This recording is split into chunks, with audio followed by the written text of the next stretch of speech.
Please welcome to back to my channel অর্পরয় ব্লগে। দেখো চলে এলাম আরেকটা নতুন ভিডিও নিয়ে তোমাদের সামনে। দেখো আজ তোমাদের সঙ্গে শেয়ার করব নতুন একটা ভিডিও। এটা এখনও তোমাদের সঙ্গে শেয়ার করিনি। আজ তোমাদের সঙ্গে নতুন একটা ভিডিও শেয়ার করব। কি শেয়ার করব সেটা তোমরা বুঝতে পারছো।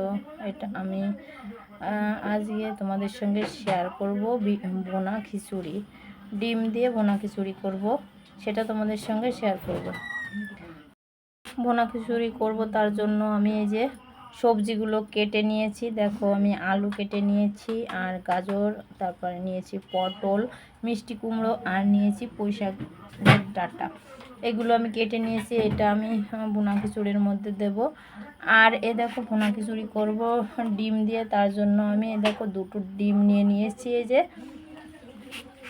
আর নিয়েছি দেখো একটা বড় সাইজের পেঁয়াজ কুচিয়ে নিয়েছি, রসুন কুচিয়েছি, দুটো শুকনো লঙ্কা, একটা তেজপাতা, আদা কুচি, কিছু কাঁচা লঙ্কা চিড়ে নিয়েছি।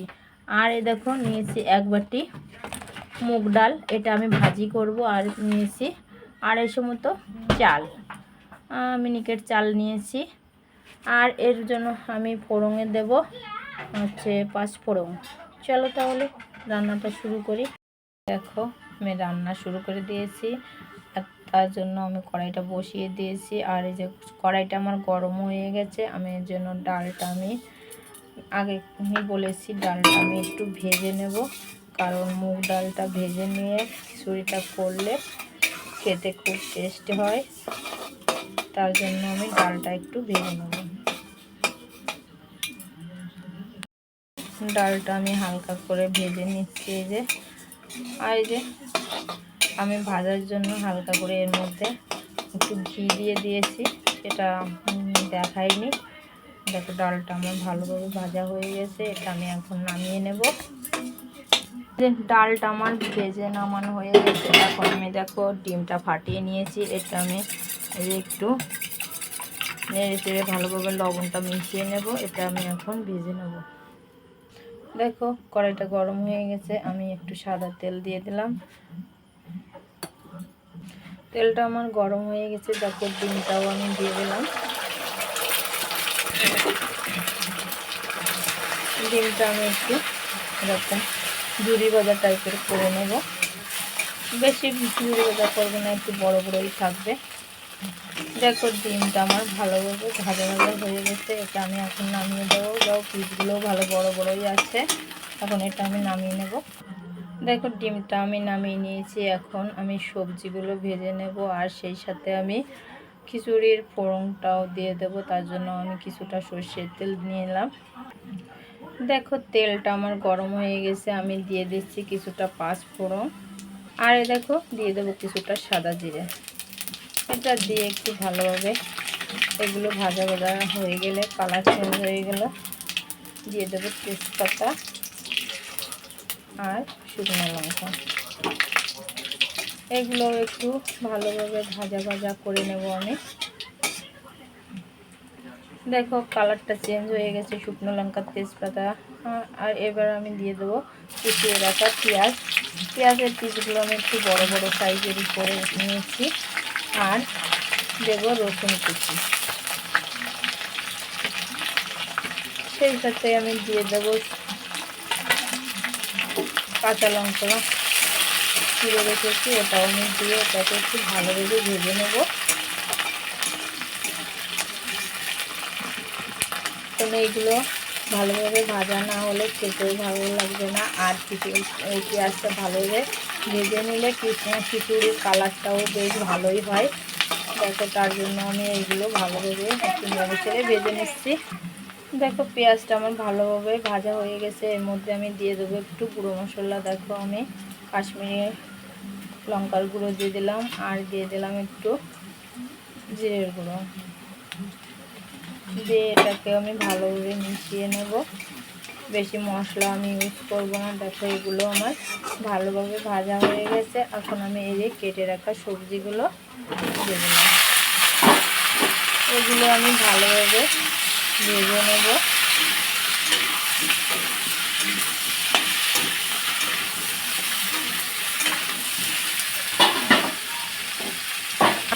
তার মধ্যে আমি দিয়ে দেব স্বাদ মতো লবণ আর কালারের জন্য হলুদ গুঁড়ো। এটা দিয়ে আমি ভালোভাবে নেড়ে চেড়ে সবজিগুলো ভেজে নেব যাতে কাঁচা না থাকে। সবজিটা ভালোভাবে ভাজা হলে খিচুড়ির টেস্টটাও পাল্টে যায়।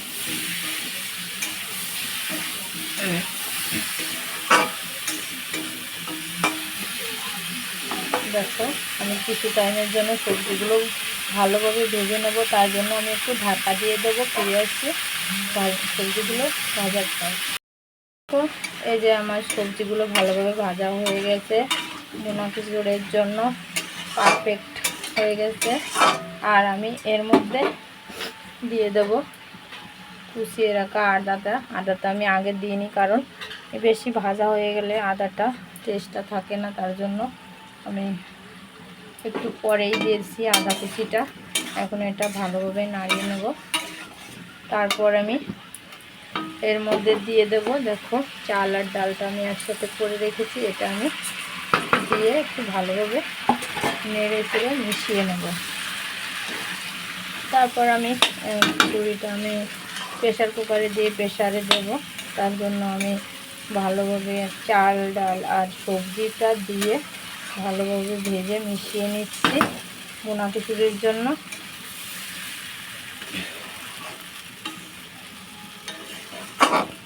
দেখো সবগুলো উপকরণ আমার ভাজা ভাজা হয়ে গেছে। আমি দেখো স্বাদের জন্য একটু চিনিও দিয়ে দিলাম, যাতে টেস্টটা একটু বেশি ভালো হয়। ভুনা খিচুড়িতে একটু হালকা হালকা ঝাল ঝাল মিষ্টি মিষ্টি হবে, খেতে খুব টেস্ট হয়।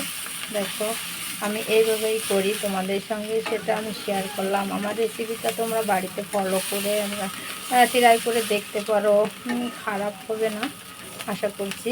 রেসিপিটা তোমরা ফলো করে বাড়িতে একবার ট্রাই করে দেখতে পারো বন্ধুরা। দেখো আমার চাল ডাল সবজি সবগুলোই আমার ভালোভাবে ভাজা ভাজা হয়ে গেছে। এখন আমি এটা প্রেশার কুকারে দিয়ে সিটি দিয়ে দেব। চলো তাহলে প্রেশার কুকারে দিয়ে সিটি দেওয়ার পর ফিরে আসছি। আমি প্রেশার কুকারে চাল ডাল সবজিটা দিয়ে দিয়েছি। এখন আমি এতে দিয়ে দেব, দেখো আমি জলটা গরম করে রেখেছি, উষ্ণ গরম, এটা আমি এর মধ্যে দিয়ে দিচ্ছি। দিয়ে তারপরে আমি প্রেশার কুকারের প্রেশারটা দেওয়ার জন্য অপেক্ষা করব। ফিরে আসছি সিটি ওঠার পর। এর ভুনা খিচুড়ি, তাই ডিমটাও আমি এর মধ্যে দিয়ে দিলাম। দেখো দিয়ে আর হালকা কালারের জন্য আমি এর মধ্যে একটু হলুদ দিয়ে দেব। দিয়ে আমি কুকারের ঢাকনাটা আটকে দেব। তো আমার খিচুড়িটা হয়ে গেছে রেডি। আমি দেখো কুকারের ঢাকনাটা খুলে নিয়েছি। এখন আমি এর মধ্যে দিয়ে দেবো হালকা করে গরম মশলা। এর মধ্যে হালকা করে গরম মশলা দিলে খুব টেস্ট হবে। আর দেখো এটা আমি ভালোভাবে নেড়ে চেড়ে নিচ্ছি, তারপরে এটাকে আমি পরিবেশন করব। দেখো মিশিয়ে নিয়েছি গরম মশলাটা। খিচুড়িটাও কত সুন্দর পাতলা টাইপের হয়েছে। চলো তাহলে পরিবেশন করা শুরু করে দিই। এই যে দেখো পরিবেশন করতে শুরু করে দিয়েছি আমি।